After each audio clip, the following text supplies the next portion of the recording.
बच्चों, कैसे आप सब बच्चों। आपको पता है कि बहुत सारे बच्चे हैं जो इस लॉकडाउन में लापरवाही कर रहे हैं, लेकिन आप जैसे बहुत से बच्चे ऐसे भी हैं जो बहुत ध्यान से अपनी पढ़ाई को चला रहे हैं बच्चों। क्योंकि आप ऐसा इसलिए कर रहे हैं क्योंकि आपको पता है कि एक दिन लॉकडाउन में पढ़ाई कर डाला तो फिर लाइफ झींगा डाला। तो इसलिए बच्चों, आज इस वीडियो में हम लोग एसएसटी के लेसन को रीड करेंगे और उसके हिंदी अर्थ को भी समझेंगे। तो मेरे साथ आप लोग वीडियो को पूरा देखिए और रीड कीजिए और अपने रीडिंग स्किल को डेवलप कीजिए। चलिए बिना देरी के वीडियो को स्टार्ट करें। आज हम लोग 6 लेसन में रीड करेंगे आवर कंट्री, हमारा देश। कंट्री मैप तो आप लोगों ने देखा ही होगा, चलिए एक बार फिर से देख लीजिए। ये है आपका कंट्री का मैप। इस लेसन में हम लोग किन मुख्य बातों पर ध्यान देंगे। पहला है द नॉर्थर्न माउंटेन्स, उत्तरी हिमालय। द नॉर्थर्न प्लेन, उत्तरी समतलीय भाग। द पेनिनसुलर प्लेट्यू और पठार। द वेस्टर्न डिजर्ट, पश्चिम में रेगिस्तान। द आइसलैंड्स, और कौन कौन से आइसलैंड हैं। आप लोगों को मैप में साइड देखने तो आता ही होगा। इधर ईस्ट होता है, इधर वेस्ट, ऊपर के साइड नॉर्थ और नीचे के साइड साउथ होता है। पूर्व, पश्चिम, उत्तर और दक्षिण। तो चलिए पहले रीड करते हैं। India is the 7th largest country in south Asia. बच्चों, हमारा भारत देश पूरे देशों में, सभी देशों में यदि सबसे बड़े देश की बात की जाए तो उसमें 7वें नंबर पर आता है। India is also called Bharat. India को भारत भी कहा जाता है। It is bounded by Himalayan ranges in the north and edged by endless stretch of vast beaches throughout its eastern and western borders। बच्चों, जो ये हमारा भारत देश है यह चारों तरफ से घिरा हुआ है। उत्तर में हिमालय पर्वतों की श्रृंखला काफ़ी दूरी तक पाई जाती है और पश्चिम में और पूर्व के घाटों पर, बॉर्डर पर बीचेस में पानी वाले तट पाए जाते हैं। In this chapter we shall read about our land. इस चैप्टर में, इस पाठ में हम लोग इस धरती के बारे में, अपने भारत देश की धरती के बारे में रीड करेंगे। Look at the map. This is the physical map of India. A physical map shows mountains, plateaus, plains and rivers etc. बच्चों, यह जो मैप आप देख रहे हैं भारत का, इसे फिजिकल मैप कहते हैं। फिजिकल मैप क्यों कहते हैं? क्योंकि ऐसा मैप जिसमें माउंटेन्स, पर्वतों को, प्लेट्यूज, पठारों को, प्लेन्स, समतलों को और रिवर्स, नदियों को दिखाया गया हो, उसे फिजिकल मैप कहते हैं। The surface of India is not the same everywhere. बच्चों, जो भारत देश की भूमि है वो हर जगह पे एक जैसा नहीं है। It has almost all landforms such as mountains, plains, plateaus, deserts, valleys and rivers। बच्चों, हर जगह पे अलग अलग धरती की बनावटें पाई जाती हैं। कहीं पर आपको पर्वत देखने को मिलेंगे, कहीं पर आपको समतल भूमि देखने को मिलेगी, कहीं कहीं पे ऊंचे पठार देखने को मिलते हैं और कहीं तो बिल्कुल रेगिस्तान है। कहीं कहीं नदियों के बनाए गए घाटियाँ भी हैं और कहीं कहीं नदियाँ भी पाई जाती हैं। The Northern Mountains. It has the highest mountain ranges in the world. The higher parts of these mountains are always snow-clad। बच्चों, नॉर्थ साइड में, उत्तर की तरफ जो पर्वतों की श्रृंखला है वो पूरे विश्व में सबसे ऊंची श्रृंखला मानी जाती है और इन जगहों पर जो पर्वत हैं वो हमेशा बर्फ़ से ढके रहते हैं। स्नो क्लैड यानी उनके ऊपर बर्फ़ की चादर जमी रहती है। Rivers such as the Ganga and the Yamuna flow through the plains of the north. बच्चों, नदियों में गंगा, यमुना यह जो है उत्तर के समतल भूमि पर बहती हैं। These are formed by the melting snow of the Himalayas. और बच्चों, इन नदियों की उत्पत्ति इन पिघलते हुए हिमालय के बर्फों से होती है। As the higher peaks of the Himalayas are cold and rocky, plants cannot grow there. The lower ranges have forests, towns, villages. Here people grow fruits, vegetables and other crops. The lowest end of the region lies a thick forest area. Below the foothills lies the Tarai region. It is an area covered by tall grasses. बच्चों, उत्तर में जो सबसे ऊंची पर्वतों की श्रृंखला है वहाँ पर काफ़ी पत्थर हैं और वहाँ पे काफ़ी ठंड रहती है। इस वजह से वहाँ पे प्लांट्स ग्रो नहीं कर पाते हैं। और जो लोवेस्ट रेंज है जहाँ पे सबसे कम ऊंचाई के माउंटेन्स पाए जाते हैं वहाँ पर बहुत ही थिक यानी घने फॉरेस्ट यानी जंगल, शहर और गांव बसे हुए हैं। दे और वहाँ पर लोग फ्रूट्स यानी फल, वेजिटेबल्स सब्जियाँ और भी अन्य कई फसलों को उगाते हैं। बच्चों, जो सबसे लोवेस्ट एंड है इस क्षेत्रों का, जो सबसे अंतिम बॉर्डर है, वहाँ पर काफ़ी घने जंगल के रूप में पेड़ पाए जाते हैं। और साथ ही साथ इसके जो नीचे के हिस्से हैं जिन्हें फुट हिल्स कहा जाता है उसे तराई भाग भी माना जाता है।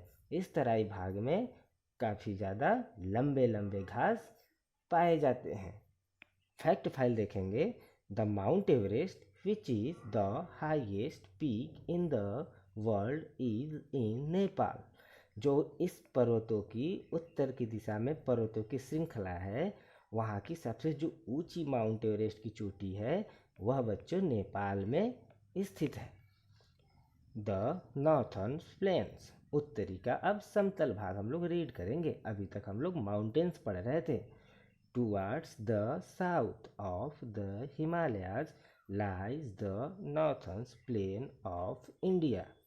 बच्चों, जिस तरह से उत्तर में हिमालयों की श्रृंखला है उसी से दक्षिण साइड में उत्तरी प्लेन पे These are flat lands, वहाँ पर काफ़ी समतल जमीन पाई जाती है।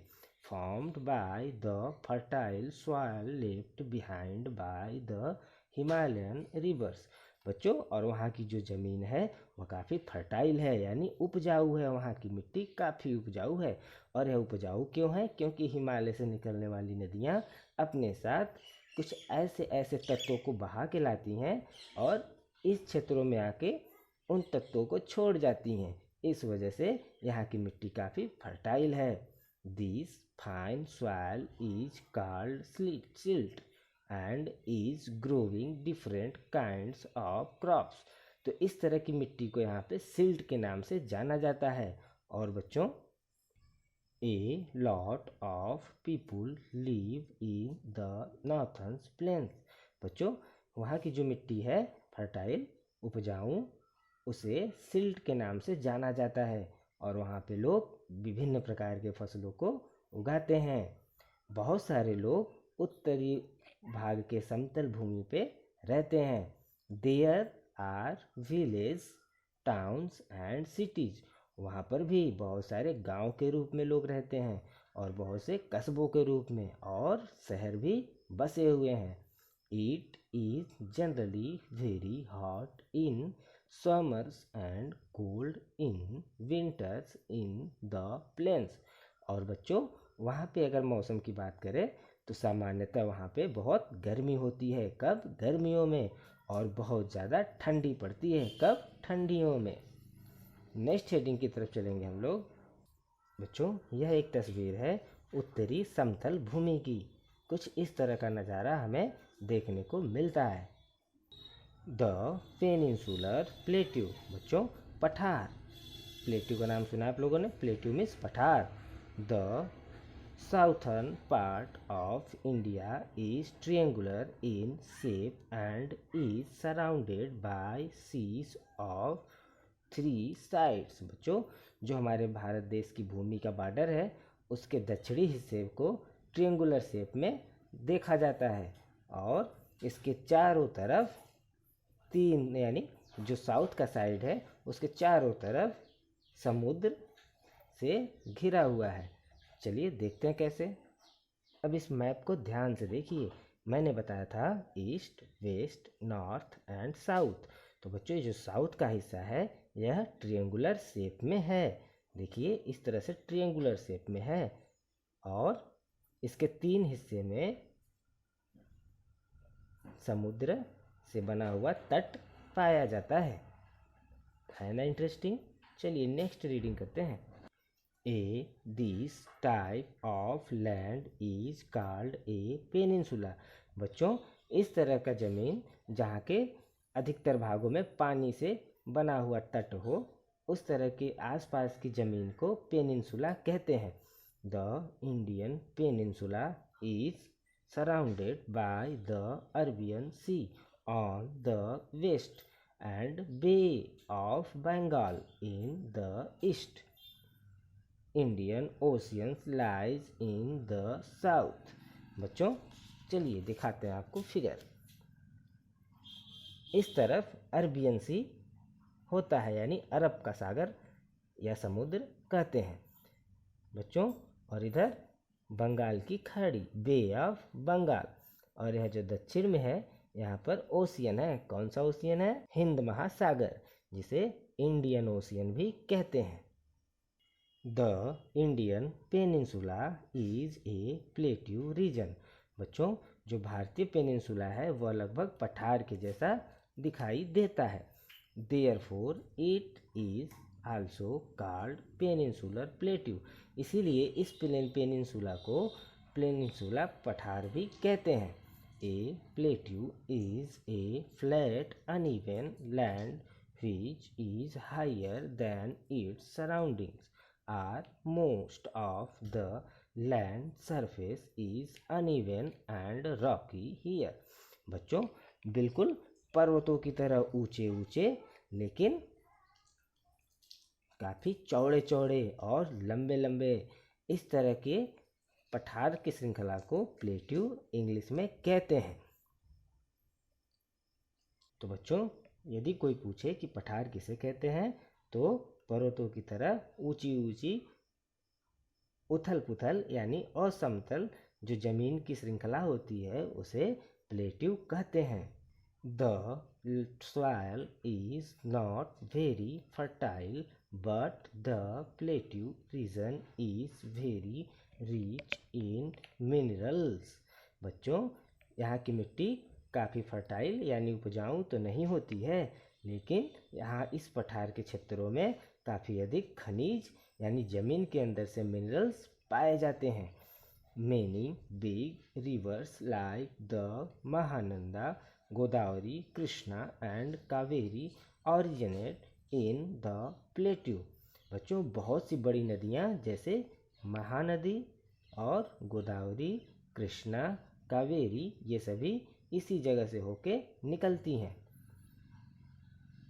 As these rivers are rainfed they have very little water in summers, sometimes they even dry up.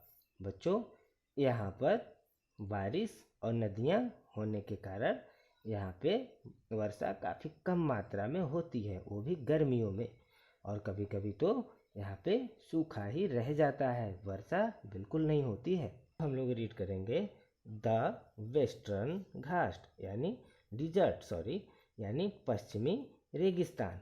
तो पश्चिमी रेगिस्तान, पहले चलते हैं मैप में। तो बच्चों, ये है मैप आपका। तो ये देखिए, ये आपके पश्चिम का हिस्सा है, तटीय हिस्सा हम लोग पढ़ चुके हैं। अब अंदर की तरफ पढ़ रहे हैं हम लोग। ये पूरा हिस्सा रेगिस्तान माना जाता है और इसी जगह पे राजस्थान, गुजरात ये सभी बसे हुए हैं। यह तस्वीर बच्चों रेगिस्तान का एक छोटा सा सीन है। रेगिस्तान में तो कैमल पाए ही जाते हैं। The northwestern part of our country is covered with sand। बच्चों, जो उत्तर और पश्चिम का जो हिस्सा है हमारे देश का, वह ढका हुआ है किससे? बालू से। It is known as the Thar dessert.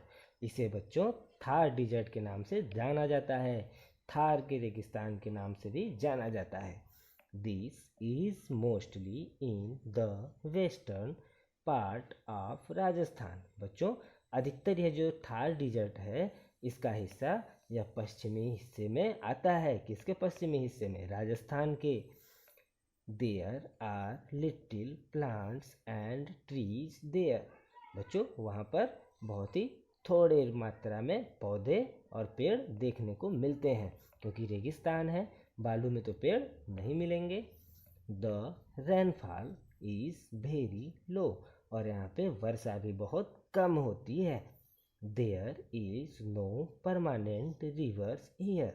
और बच्चों, यहाँ पे कोई फिक्स यानी हमेशा बहने वाली नदी भी नहीं है। जैसे हम लोगों के यहाँ गंगा नदी और भी बहुत सारी नदियाँ हैं जो कि हमें हमेशा उसमें पानी देखने को मिलता है, लेकिन थार डिजर्ट में कोई भी परमानेंट अस्थाई नदी नहीं है। The days are hot and the nights are cold in the desert। बच्चों, जरा सोचिए वहाँ पे टेम्परेचर कैसा होता होगा दिन में, जब दोपहर में सूर्य निकलते होंगे तो काफ़ी ज़्यादा, बिल्कुल सही, वेरी हॉट, बहुत ज़्यादा गर्मी होती है, क्योंकि बालू तो बहुत गर्म होता है। लेकिन जैसे ही रात होती है, बिल्कुल उसी तरह जितना ज़्यादा गर्मी लगती है उतना ही ज़्यादा ठंडी लगती है, क्योंकि बालू जल्दी से ठंडा भी हो जाता है। फैक्ट फाइल देखेंगे बच्चों। The Sahara is the biggest desert in the world. बच्चों, यदि आपसे कोई पूछे कि दुनिया में सबसे बड़ा रेगिस्तान का क्या नाम है, तो आप बताएंगे Sahara, Sahara desert. India share 60% of world's population. बच्चों, इस रेगिस्तान के हिस्से में लगभग 16% पूरे विश्व, हमारे विश्व की जनसंख्या का निवास करती है। The geological structure comprised of the Himalayas and their associate group of mountains, the Indo-Gangetic Plain and the Peninsular Shields। और बच्चों, जो हिमालय का क्षेत्र है वहाँ पर भी काफ़ी एसोसिएटेड ग्रुप माउंटेन की पाई जाती है, और इंडो गैंगनेटिक जो समतल है वहाँ पे जो दो जगहों से मिलके बने हुए हैं, जिसे पेनिनसुलर भी कहते हैं, इस तरह के क्षेत्र पाए जाते हैं। नेक्स्ट हेडिंग है हमारा the island. And island is a piece of land surrounded by water on all sides. बच्चों, आइसलैंड का मतलब ये नहीं होता है कि बर्फ़, यहाँ पर IS लिखा हुआ है, जबकि ICE आइस मिस होता है बर्फ़, तो इसे कभी मत सोचिएगा कि यह बर्फ़ का नाम है। बच्चों, आइसलैंड किसे कहते हैं? आइसलैंड वह ज़मीन का हिस्सा होता है जिसके चारों तरफ पानी होते हैं, यानी बीच में टापुओं की तरह। बिल्कुल इस तरह से देखिए, ये काफ़ी ऊंचाई से लिया गया सीन है और यह काफ़ी बड़ा बड़ा जगह है। इसके चारों तरफ पानी देखने को मिल रहा है, तो इसे आइसलैंड कहते हैं। तो कौन से आइसलैंड है जहाँ की ज़मीन पे चारों तरफ पानी है? चलिए रीड करते हैं। There are many small island along the two coastal plains. बच्चों, वैसे तो बहुत सारे छोटे छोटे आइसलैंड पाए जाते हैं, लेकिन some of these island are part of India. उनमें से कुछ आइसलैंड हमारे भारत के हिस्से में या भारत के बॉर्डर के अंदर आते हैं। The Andaman and Nicobar Islands are a group of islands in the Bay of Bengal। बच्चों, वह जो दो आइसलैंड हमारे भारत के हिस्से में आते हैं उनके नाम हैं अंडमान और निकोबार आइसलैंड। और यह बच्चों साथ ही साथ कहाँ पे जुड़े हुए हैं, पश्चिम के बंगाल की खाड़ी, bay of Bengal. Another group of island are the Lakshadweep Island located in the Arabian Sea। बच्चों एक और है आइसलैंड जिसे लक्षद्वीप आइसलैंड के नाम से जाना जाता है, और यह कहाँ है, यह अरेबियन सी में है। आपको याद होगा अरेबियन सी कहाँ है, जी हाँ बच्चों बिल्कुल, अरेबियन सी यहाँ पर है। और इस क्षेत्र में एक टापू यानी आइसलैंड पाया जाता है जिसे लक्षद्वीप आइसलैंड कहते हैं। और जो अंडमान निकोबार आइसलैंड है वह जो हमारा बे ऑफ बंगाल है, बंगाल की खाड़ी है, उसमें यह टापू पाया जाता है। देखिए, Andaman and Nicobar island. They are the smallest union territory of India. बच्चों यह जो आइसलैंड है, छोटे छोटे या बड़े बड़े, इन्हें हमारे देश का सबसे छोटा यूनियन टेरिटरी माना जाता है। लास्ट में एक मज़ेदार बात बच्चों, a large part of the water in north India comes from the melting snows of the Himalaya. बच्चों हमारे भारत के हिस्से में लगभग उत्तर भारत में जो अधिक से अधिक पानी का हिस्सा है वह कहाँ से हमें प्राप्त होता है, वह हिमालयों के पिघलने से प्राप्त होता है। However, in Deccan Plateau there are no mountains that are high enough to be snow covered। बच्चों जब कब जैसे जो दक्षिण का पठार है वहाँ पर कोई भी पर्वत नहीं पाए जाते हैं, वहाँ पर ऊंचे ऊंचे पर्याप्त रूप से बर्फ की चादर जमी होती है। From where do you think the rivers in that area get their water. तो बच्चों जरा सोचो कि डिक्कन प्लेटू यानी दक्षिण के पठार की तरफ वहाँ पर तो कोई माउंटेन्स नहीं है जिससे पिघल के पानी बने, तो वहाँ पर पानी वहाँ की नदियों में कहाँ से आता है। यह आपके सोचने वाली स्किल है, सोचिएगा। शाबाश बच्चों, आप लोगों ने बहुत अच्छे से वीडियो में रीड किया, और इसी तरह से 2 बार 3 बार देख के वीडियो को अभ्यास बनाइए। जिन बच्चों को रीडिंग नहीं आती है वो इस लॉकडाउन में कम से कम रीडिंग सीख लें, और कहें क्या कि यदि लॉकडाउन में पढ़ाई कर डाला तो फिर लाइफ झिंगा लाला। बच्चों आप सभी को मैं बहुत मिस करता हूँ, अपना ध्यान रखिए, मुस्कुराते रहिए। आता हूँ मैं आपके लिए अलग सब्जेक्ट की कुछ नई जानकारी वाली वीडियो के साथ, तब तक बाय बाय।